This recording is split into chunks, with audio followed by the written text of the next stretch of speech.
Yaxın Şərq yenidən böyük müharibənin astanasına gəlib. Bu dəfə diqqət mərkəzində heç şübhəsiz ki, birbaşa İran dayanır. Regiondan gələn ardıcıl hərbi siyasi siqnallar, rəsmi təsdiqlənməsə də Tehrandan Məşhədə qədər yayılan partlayış xəbərləri və ABŞ-İsrail tandeminin açıq-aşkar artan hərbi koordinasiyası göstərir ki, proseslər adi təzyiq mərhələsini çoxdan keçib. ABŞ-ın nəhəng Abraham Lincoln təyyarə daşıyan qrupunun İran sahillərinə yaxınlaşması, Vaşinqtondan gözlənilən sərt bəyanatlar və İsrail mediasında yayılan sensasiyon məlumatlar müharibə ehtimalını artıq real təhlükə səviyyəsinə qaldırır. Xüsusilə burada diqqət çəkən məqam İranın ali rəhbərliyində hökm sürən fövqəladə təhlükəsizlik rejimidir.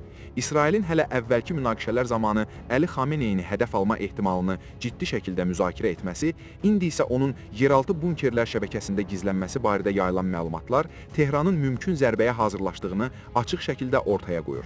Lavizan kimi xüsusi mühafizə olunan ərazilərdə yerləşən onlarla metr dərinliyə malik sığınacaqlar təkcə Xameneyinin şəxsi təhlükəsizliyi deyil, bütövlükdə rejimin gələcəyi ilə bağlı narahatlığın göstəricisidir. Bu mənzərə fonunda əsas sual təkcə hücum olacaqmı deyil. Daha vacib sual ondan ibarətdir ki, ABŞ və müttəfiqlərinin bu dəfə İranla bağlı hansı hədəfləri var? Nüvə proqramını sıradan çıxarmaq, regiondakı güc balansını dəyişmək, yoxsa Tehrandakı siyasi sistemi zəiflətmək? Vaxtilə İrandakı kütləvi etirazlara real dəstək verməyən Qərbin indi hərbi müdaxilə kartını işə salması təsadüfi görünmür.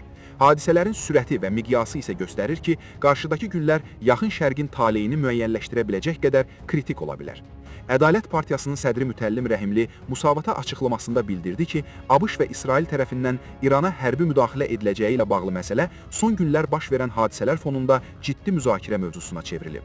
Baş verən partlayışlar ABŞ-ın Abraham Lincoln təyyarə daşıyan gəmisinin İran sahillərinə yaxınlaşması və prezident Donald Trumpın açıqlamaları gərginliyi pik həddə çatdırıb. Həmçinin İranın ali dini lideri Əli Xameneyinin Lavizan rayonundakı yeraltı bunkerlərdə gizlənməsi ilə bağlı xəbərlər hücum ehtimalını təsdiqləyir. ABŞ-İran münasibətləri uzun müddətdir gərgindir. 2018-ci ildə Trumpın nüvə sazişindən çıxması, 2020-ci ildə Qasim Süleymaninin öldürülməsi və sonrakı qisas təhdidləri qarşıdurmanı dərinləşdirib. 2025-ci ildə baş verən 12 günlük müharibə isə tərəflər arasında etimadı sıfıra endirib. Etiraz aksiyaları fonunda internetin məhdudlaşdırılması və repressiyalar İran rejiminə qarşı ABŞ-ın münasibətini daha sərtləşdirir. Bu isə ABŞ-ın müdaxilə ehtimalını artırır. Çünki Trump etirazçılara dəstək vəd edib. Müşahidələr göstərir ki, ABŞ hərbi və kəşfiyyat qüvvələrini hərəkətə gətirib. İran tərəfindən isə 2000 metr mənzilli yeni raketlər sahil boyu aktivləşdirilib. Ordu yüksək hazırlıq səviyyəsinə gətirilib. Ölkə daxilində, xüsusilə hakimiyyətin içərisində bir həyəcan hökm sürür.